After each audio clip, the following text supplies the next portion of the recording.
오늘 받으실 말씀은 느헤미야 4장입니다.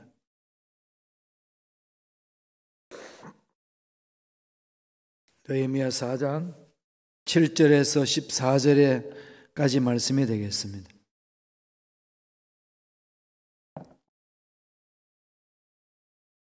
느헤미야 4장 7절로 14절까지의 말씀 다 같이 합독하시겠습니다. 산발랏과 도비야와 아라비아 사람들과 암몬 사람들과 아소돗 사람들이 예루살렘 성이 중수되어 그 허물어진 틈이 메꾸어져 간다 함을 듣고 심히 분노하여 다 함께 꾀하기를 예루살렘으로 가서 치고 그것을 요란하게 하자 하기로 우리가 우리 하나님께 기도하며 그들로 말미암아 파수꾼을 두어 주야로 방비하는데 유다 사람들은 이러기를 흥부더기가 아직도 많거늘 짐을 나르는 자의 힘이 다 빠졌으니 우리가 성을 건축하지 못하리라 하고 우리의 원수들은 이러기를 그들이 알지 못하고 보지 못하는 사이에 우리가 그들 가운데 달려 들어가서 살육하여 역사를 그치게 하리라 하고 그 원수들의 근처에 거주하는 유다 사람들도 그 각처에서 와서 10번이나 우리에게 말하기를 너희가 우리에게로 와야 하리라 하기로 내가 성벽 뒤의 낮고 넓은 곳에 백성이 그들의 종족을 따라 칼과 창과 활을 가지고 서 있게 하고 내가 돌아본 후에 일어나서 귀족들과 민장들과 남은 백성에게 말하기를 너희는 그들을 두려워하지 말고 지극히 크시고 두려우신 주를 기억하고 너희 형제와 자녀와 아내와 집을 위하여 싸우라 하였느니라. 아멘. 이 말씀으로 위기를 돌파하는 느헤미야라는 제목으로 하나님의 말씀을 나누겠습니다. 누구에게나 위기 오는 거죠. 갑자기 위기 옵니다. 또 잘못 생각해서 위기 같은 걸 당할 때가 있어요. 일전에 제가 한번 말씀드렸습니다만 어떤 사람이 몸에 이상이 있어서 병원에 가서 진찰을 받았습니다. 진찰을 다 마치고 의사가 카드에 뭔가를 적잖아요. 적혀있는 글을 봤어요. 필급 봤는데 거기에 소근암이라고 적혀 있었어요. 소근암. 환자가 암이란 걸 들으니까 어떤 암인지는 모르겠지만 소근암이 돼 있으니까 너무 두려움에 빠졌습니다. 그래서 선생님께 물었어요. 어떤 병에 걸렸나요? 그랬더니 선생님이 다른 말씀 안 하시고 걱정할 거 없습니다. 집에 가서 그냥 꼭 쉬세요. 충분히 휴식을 취하시고 식사 잘 하시고 지내시면 됩니다. 그렇게 아름답게 여생을 보내시면 됩니다. 이 말 하니까 이 의사가 암이라는 것을 숨기고 나한테 위로하려고 그러나 보다. 집에 와가지고 혼자서 고민합니다. 나는 속은 암인데 언제 죽을지 모르니까 너무나도 이게 실에 빠진 거예요. 차라리 그러면은 자살해버릴까? 뭐 이런 별별 생각을 다 하는 거죠, 혼자서. 도저히 이젠 견딜 수 없을 만큼 왔어요. 우울해지고 힘들고. 열흘이 지났습니다. 도저히 견딜 수 없어서 다시 찾았습니다. 선생님, 사실대로 말씀해 주세요. 소근암에 걸리면 얼마나 살 수 있습니까? 그랬더니 의사가 멍하니 환자를 쳐다봅니다. 침묵이 흐른 후에 의사가 한마디 합니다. 소근암은 제 이름입니다. 의사 이름 그 차트에다가 의사 이름을 적었는데 소근암, 근암인데 소시고 그걸 보고 이 환자는 암자만 보고 암이라고 생각한 거 의사 차트에 있으니까 우습게 소리지만은 인생에 사실 그 아무 일도 아닌데 그걸 그냥 크게 생각해가지고 부풀어서 그냥 그게 짓눌려서 아예 그냥 지레짐작으로 인생 끝났다, 이 문제 끝났다, 더 이상 해결할 수 없는 거다, 이렇게 주저앉을 때가 있습니다. 위기가 와요. 여러분, 절대로 어떤 사실을 봐야 되지, 들려오는 소문이라든지 자기의 잘못된 생각에 근거해서 상황을 파악한답시고 이 생각 저 생각 끼워 맞춰가지고 고민에 빠지면 망하는 길입니다. 절대로 그러지 마세요. 언제나 팩트 위에 쓰세요. 사실을 이렇게 직면해야 됩니다. 위기는 사실을 위에서도 위기가 와요. 그런데 오해하면 더 큰 위기 와가지고 답이 없습니다. 잘 분석해 가야 되거든요. 오늘 본문을 보면은 느헤미야 중심으로 이스라엘 백성들이 무너진 해파된 성전을 중수했어요. 성전을 이렇게 다 이렇게 불탄 성문도 다시 이렇게 갈고 여러 가지로 중수했습니다. 50일 걸렸다고 그랬잖아요. 성벽을 만들어 가는데 방해꾼들이 또 일어납니다. 제일 먼저 스룹바벨 중심으로 해서 성전을 건축하려고 그랬더니 기초석을 놨는데 그거 건축하지 못하도록 방해꾼들이 얼마나 많았습니까? 그래서 스룹바벨 성전을 다 세웠는데 이게 성벽이 없으니까 이민족이 쳐들어가지고 불 지르고 막 파이파하는 거죠. 느헤미야가 와서 중수를 하고 성벽을 만드는데 이거 괴롭힘입니다. 성벽이 올라가니까 옆에 있는 주위에 있는 이민족들이 들어와가지고 사람들 앞에 막 괴롭히는 거죠. 방해하고. 그러니까 함께 느헤미야 중심으로 일해가던 이스라엘 백성들이 힘을 잃습니다. 방해꾼들이 많으니까 못하겠다는 거지 더 이상. 그리고 두렵습니다. 지금 우리가 전쟁 치는 군인도 아닌데 이거 어떻게 이게 할 수 있겠습니까? 정말 이런 위기가 또 온 거예요. 이런 위기가 오면은 어떻게 해야 되나요? 느헤미야가 뭐 엉뚱한 일 하다가 위기가 왔나요? 아니에요. 하나님 일 하다가 온 거예요. 하나님이 기뻐하시는 그 일을 하다가 열심히 헌신하고 있는데 위기가 찾아온 겁니다. 여러분, 영적 지도자들이 너무 힘을 잃거든요. 그러니까 모두 다 그러면 힘을 잃잖아요. 그러면 그 일을 못하는 거죠. 이런 상황 속에 느헤미야는 그 위기를 뚫고 갑니다. 돌파하지요. 이건 느헤미야는 영적인 문제로 해석하는 겁니다. 이건 주위에 있는 이 사람들이 공격해오는 것은 흑암의 세력이다. 이 흑암의 세력을 우리가 막아야 된다. 여기에서부터 출발합니다. 이게 신앙생활 할 때 저와 여러분들 가져야 될 가장 기본 자세지요.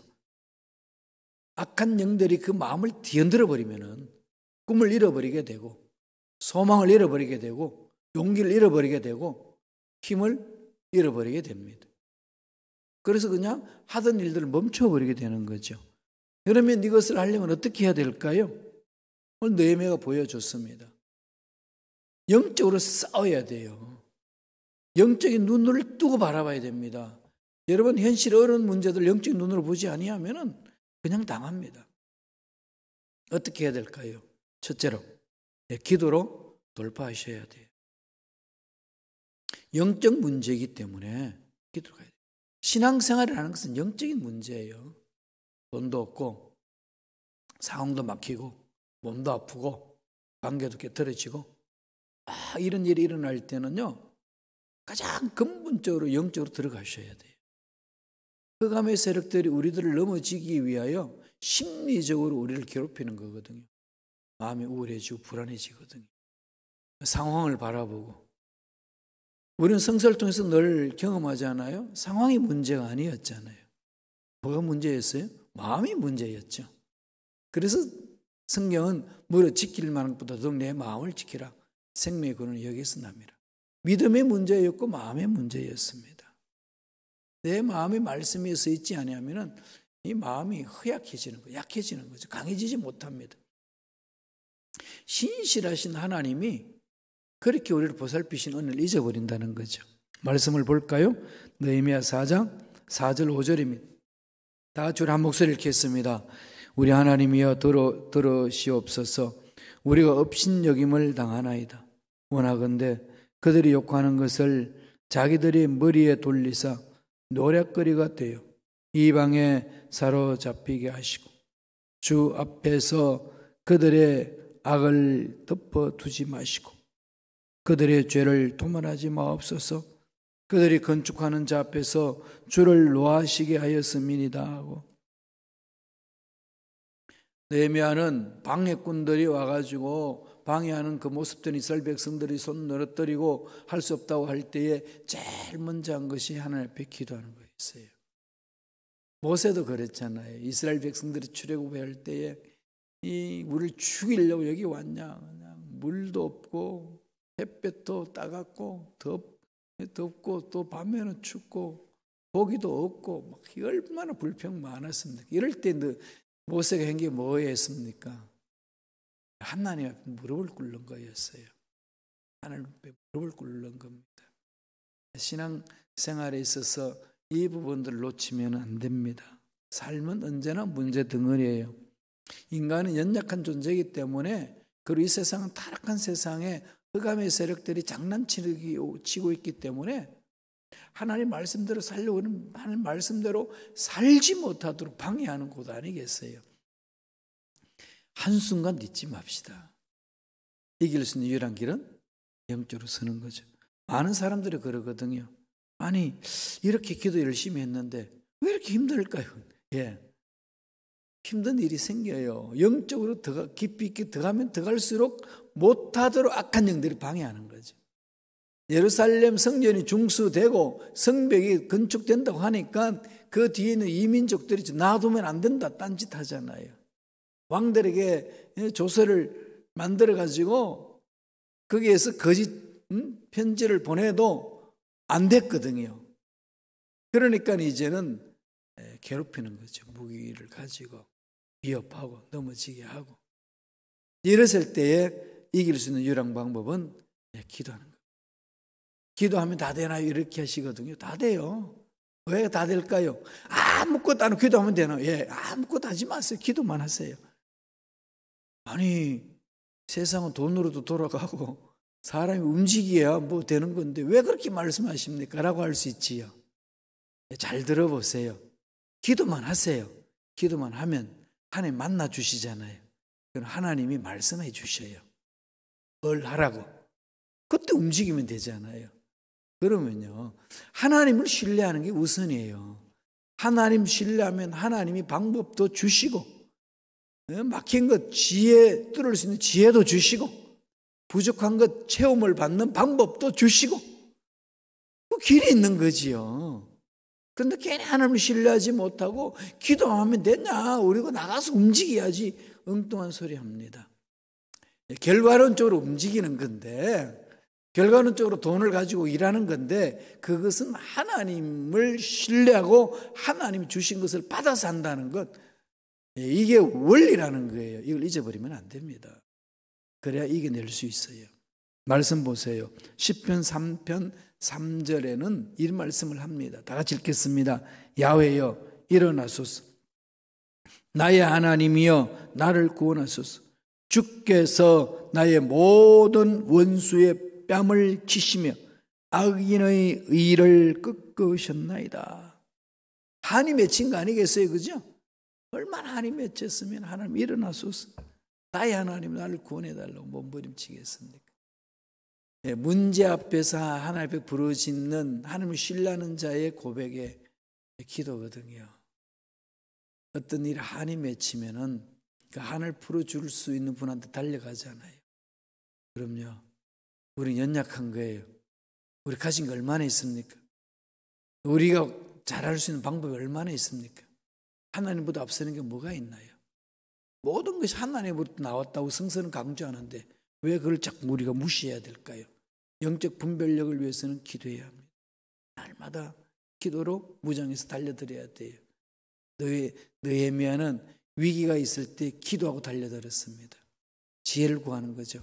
우리가 잘 아는 히스기야 왕도 전쟁 치러 이민족들이 들어오니까 뭐합니까? 성전에 가서 부르짖는 것. 이거 다 아는 이야기잖아요. 그죠? 다 아는 말씀이죠. 그런데 현실 앞에 가면 잘 안 됩니다. 왜 그럴까요? 훈련이 안 돼 있으니까. 이게 내 몸에 그냥 확 들어 있어야 돼요. 두 번째로. 그러고 나서 어떻게 하죠? 주야로 이민족들을 위하여 방비하는 거죠. 대책을 세우는 겁니다. 문제에 대해서 대책을 세우는 거죠. 이민족들이 쳐들어온다. 기도하니까 하나님이 뭐라고 그럽니까? 지혜를 주시잖아요. 아주 일사불란하게 딱 서로 그물망처럼 도초병을 세우고 방비하는 거죠. 어떻게 하는지 보실래요? 4장 9절입니다. 다 같이 읽어볼까요? 우리가 우리 하나님께 기도하며 그들로 말미암아 파수꾼을 두어 주야로 방비하는데, 그러죠? 기도하며 기도할 때 하나님이 주시는 지혜가 있습니다. 기도하며 우리에게 하시는 말씀이 있습니다. 순종하는 거죠. 그렇게 말미암아 파수꾼을 두라. 하나님이 주시는 지혜로 파수꾼을 계획을 짜가지고 잘 해놓습니다. 원수를 향하여서 어떻게 막아야 될 것인지 준비하는 거지요. 더 구체적으로 4장 16절 17절에 이렇게 말씀합니다.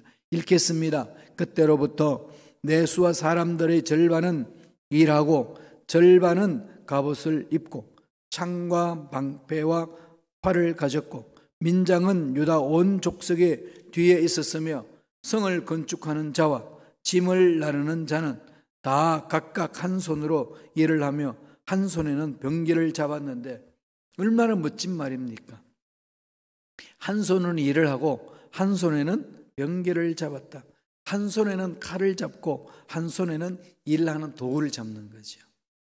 이 세상과 싸우는 방법이잖아요. 기도하고 하나님이 주신 지혜로 일할 수 있는 연장을 들고 가는 거죠. 근데 일을 해야 되기 때문에 당장 연장을 들고 달려들지 말고 하나님의 음성을 듣고, 예수님도 제자들을 다 양육하시고 나서 부활하시고 승천하시면서 약속하셨습니다. 말씀하셨지요. 뭐라고 그랬습니까? 당장 지금 이제 주님은 지상을 떠나시고 천국으로 가셔야 되는데 얼마나 긴급합니까? 긴급할 때 주님이 명령이 떨어져야 되지 않겠어요? 빨리 나가서 전도하라. 빨리 나가서 하나님 일하라. 그렇게 하셨나요? 안 했습니다. 뭐라고 그랬습니까? 성령이 임할 때까지, 아버지께서 약속하신 성령이 임할 때까지 이 성을 떠나지 마라. 바깥으로 나가지 마라. 뭘 하겠다고 달려들지 마라. 성령이 임할 때까지 그 자리에 있으라고 그러잖아요. 먼저 그 나라 그 일을 구하는 게 중요하다. 하나님 만나는 사건이 중요하다. 말씀 위에 서서 하나님의 음성을 듣고 출발해야 된다. 이것을 말씀하시거든. 이게 교회 공동체의 하나님 일을 하는 원리입니다. 그냥 와서 보면은 막 사람들이 움직이고 사람들이 조직 위해서 이리 뛰고 저리 뛰고 가는 것 같지만 그게 모든 원동력은 하나님 말씀이에요. 그래야 탈나지 아니합니다. 더디 가는 것 같지만 그 속에 힘이 있고 바른 길로 갈 수 있고 올바른 일을 감당할 수 있습니다. 이걸 이제 이야기를 할 때 이제 유명한 신학자 칼바르트는 그랬어요. 한 손에는 성경을 두고 한 손에는 신문을 들라. 세상에 일어나는 사건들을 가지고 욕하고 한숨 짓고 절망할 수 있잖아요. 왜 이러나 이 세상이. 거기에 대한 답은 성경에서 찾으라는 거죠. 이게 우리의 이 일 아니겠습니까? 오늘 느헤미야가 일할 때 그럽니다. 하나님께 기도하면서 일을 하면서 한 손에는 병기, 무기를 잡고 갑니다. 영국의 침례교 목사였던 스펄전 목사님, 메트로폴리탄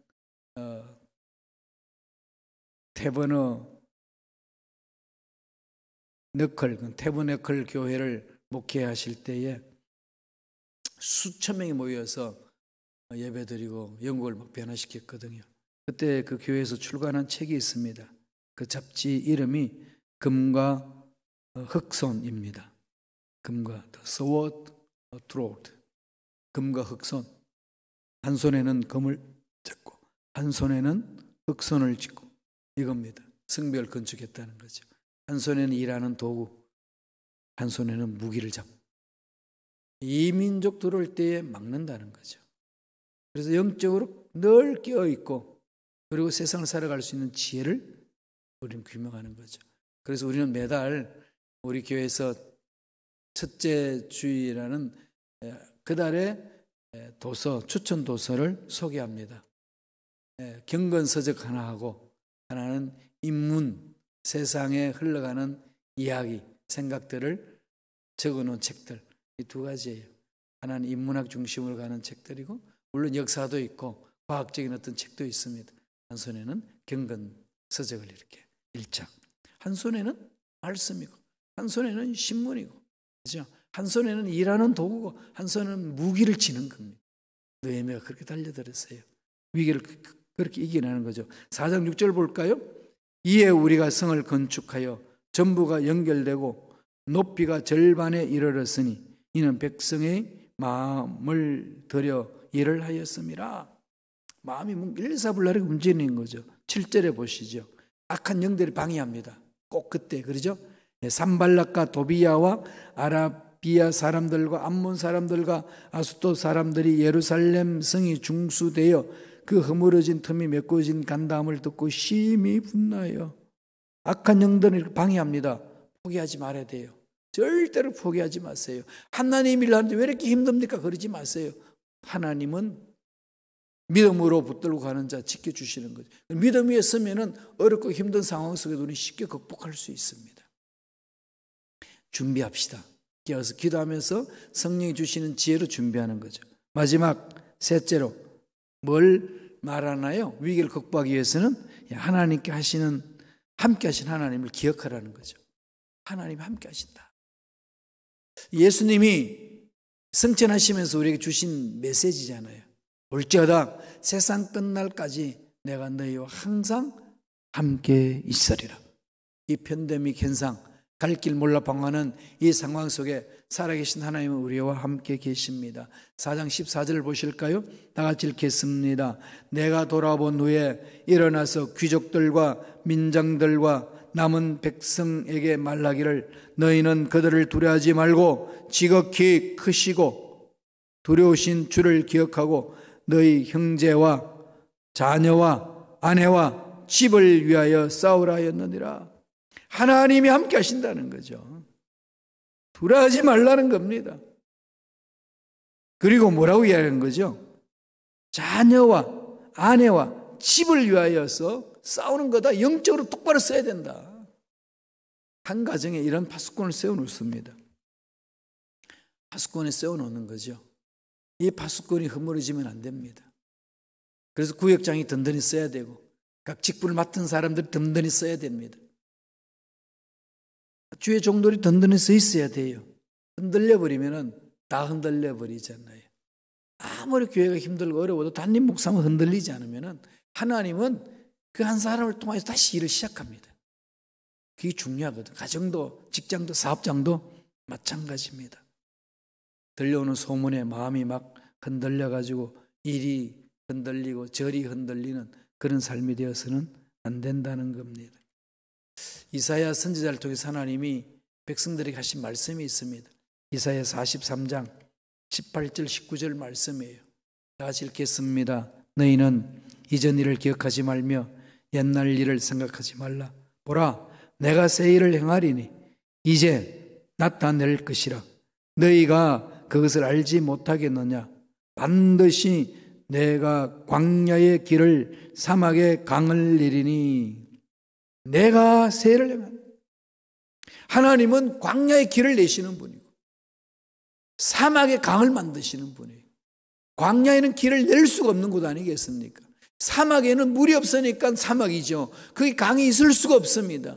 하나님은 어떤 분이십니까? 안 되는 걸 되게 하시는 분이잖아요. 죽은 자를 살리시는 분 아니겠습니까? 우리가 믿는 하나님이 그분이라면 그분을 신뢰하고 달려가야 되지 않겠어요? 그런데 그분이 약속하셨어요. 세상 끝날까지 내가 너희와 항상 함께 있으리라. 우리는 약하지만 하나님 강하신 거예요. 그분을 바라보시고 흔들리지 마시고 오늘 약속하신 말씀처럼 자녀와 아내와 그 생명과 미래를 위하여 일하라. 그 말씀 마음판에 새깁시다. 내가 살아있으므로 가정이 살고 공동체가 살고 이 나라가 산다는 이 의식이 있어야 되지 않나요? 하나님 나를 통해서 하시는 거. 내가 강해서 그런 게 아니라 하나님 능력이 위대하시기 때문에 내 통로만 되면 되는 거거든요. 믿음의 통로가 되면은 그런 역사 일어난다는 겁니다. 그런 은혜가 저와 여러분 삶에 넘쳐나셔서 이 위기를 느헤미야처럼 잘 돌파해 나가는 귀한 일꾼들의 삶이 되기를 축원합니다. 기도하겠습니다. 하나님 감사합니다. 하나님 일을 할 때에 힘들고 어려운 일이 생길 때마다 좌절하거나 낙심하는 자가 아니라 그 문제보다도 크시고 그 위기보다도 강하신 하나님을 바라보면서 믿음으로 일어서서 달려가는 일꾼들에게 역사하여 주시옵소서. 악한 마귀들은 떠나갈지어다. 하나님의 자녀들의 마음을 괴롭히는 모든 원수 마귀들은 사라질지어다. 머리부터 발까지 모든 병마도 떠나갈지어다. 육체의 질병은 깨끗하게 낫는 역사가 일어날지어다. 믿습니다. 치료의 강선을 비춰주시고 우리를 만져주셔서 낫게 하신 하나님의 능력을 믿습니다. 역사하여 주옵소서. 은혜 감사의 예물 드립니다. 드린 손길 기억해 주시고 30배, 60배, 100배, 1000배, 만배 복을 받아 누리게 도와주시고 앞날에 좋은 일들만 일어날 수 있도록 역사하여 주옵소서. 감사하고 예수님 이름으로 축복하며 기도드리옵나이다. 아멘.